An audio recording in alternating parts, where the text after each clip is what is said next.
Ginger Baker's a mother. That's it. He personally is what drums are all about. He is certifiably nuts. He's mad. I think he was kind of fairly consistently horrible to people and to himself. If they got a problem with me, come and sue me and punch me on the nose. I ain't going to sue you, I'm going to hit you back. Ginger Baker's life reads like a fever dream concocted by someone with a penchant for chaos, an ear for exceptional drumming, and a wicked sense of humour. This is the man who reshaped the role of a rock drummer.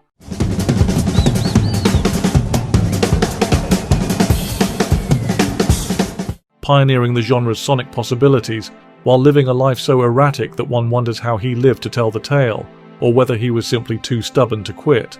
If Baker's musical career was one for the ages, then his forays into olive farming in the hills of Tuscany were the stuff of a particularly anarchic operetta. I've only been involved in it for 4 years. I think I know more than a lot of people who've been involved in it for their lives. By the 1980s, Baker had already burned through multiple lives, metaphorically speaking. Having risen to global prominence with Cream and Blind Faith, his relentless addiction to heroin and a seemingly insatiable appetite for self-destruction had led him from one precarious situation to another. If his time in Nigeria working with Fela Kuti and running the Batakota studio was marked by a spirit of cultural collaboration and personal implosion, then his subsequent retreat to Italy was no less of a Shakespearean drama. But I mean, I left Nigeria because I lost my studio, really. I just leapt out of the room, over the balcony, got in the Range Rover, and went straight towards the road. I could hear all these gunshots and ricochets going on when the police were trying to shoot me.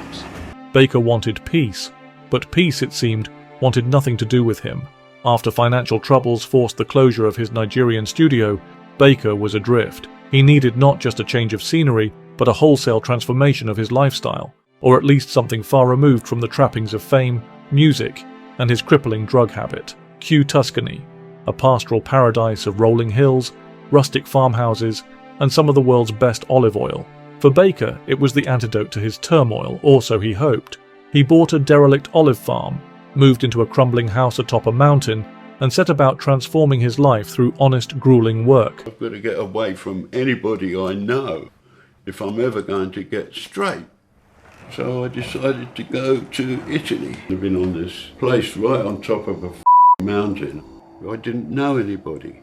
I didn't even speak Italian. And the house was falling down. Farming olives is probably one of the hardest labour things you can do, Baker once told Forbes. You've got to prune the trees. It's an art form, really. Only the Italians know, which is why they make the best olive oil, especially in Toscana. There was something almost endearing about Baker throwing himself into the painstaking process of olive cultivation. Here was a man who had once performed before tens of thousands of adoring fans.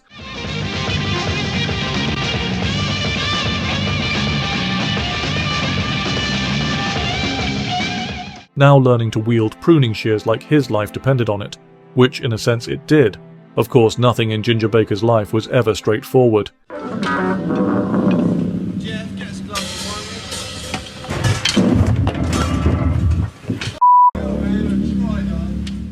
Even his retreat to the hills of Tuscany quickly descended into chaos. His remote farmhouse, by all accounts, was a disaster.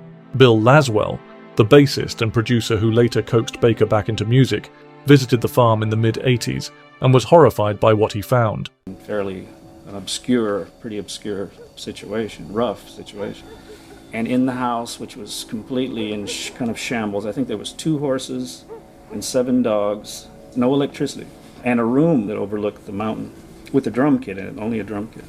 He lived on top of this mountain and drove us up there drunk as hell in this old Jeep, Laswell recalled. The farm was a disaster. There was no electricity, and he had this tiny bed he would sleep in with his dogs. It's a miracle that he was still alive. But Baker, for all his shortcomings, was never one to shy away from hardship. I was on my own with all my dogs and a couple of horses. It was terrible.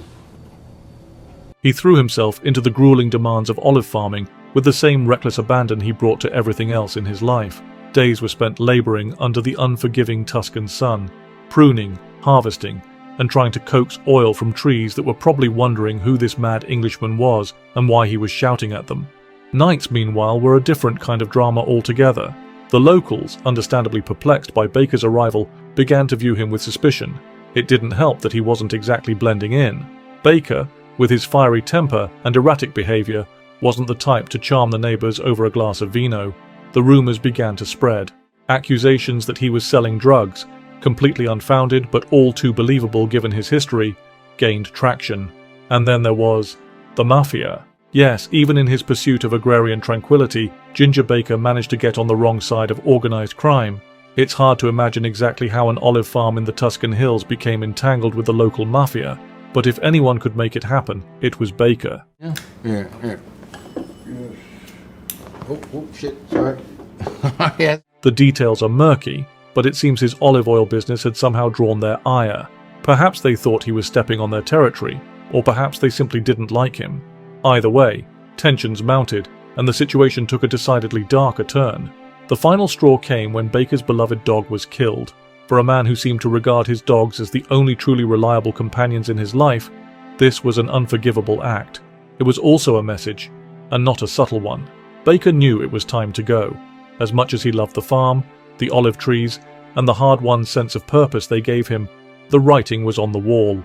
Tuscany had turned sour.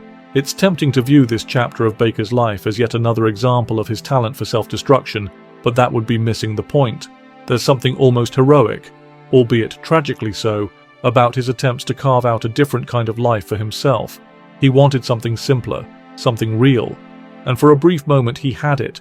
I didn't go there for any particular musical education or anything like that. I mean... But the world, or perhaps his own nature, had other plans. After abandoning the farm, Baker did what any self-respecting rock legend would do when fleeing the Mafia. He moved to Hollywood. There he flirted with acting and slowly began to return to music, working with Bill Laswell and Public Image Limited. He kept saying, "Oh man, you've got a fantastic career in films." So I went to California. The Nasty Boys was the most extraordinary, stupid thing I've ever seen. Hollywood, well, that was the end of it for me. I mean, it was just so stupid. Last one on's a rotten egg. It was a far cry from the pastoral dream he'd once chased, but it was familiar territory for better or worse. For 7 years. Yeah, where does that take place? Toscana. In Italia. Italy, yeah. Ginger Baker's Tuscan misadventure is a microcosm of his extraordinary life, a life where chaos seemed to follow him like a faithful hound, even as he tried to leave it behind. Whether he was behind a drum kit or behind the wheel of a battered Jeep careening up a mountain, Baker was never less than utterly, unapologetically himself, and perhaps that, more than anything, is why his story continues to fascinate. Because in a world that so often demands conformity, Baker's refusal to be anyone other than Ginger Baker was both his greatest strength and his inevitable undoing.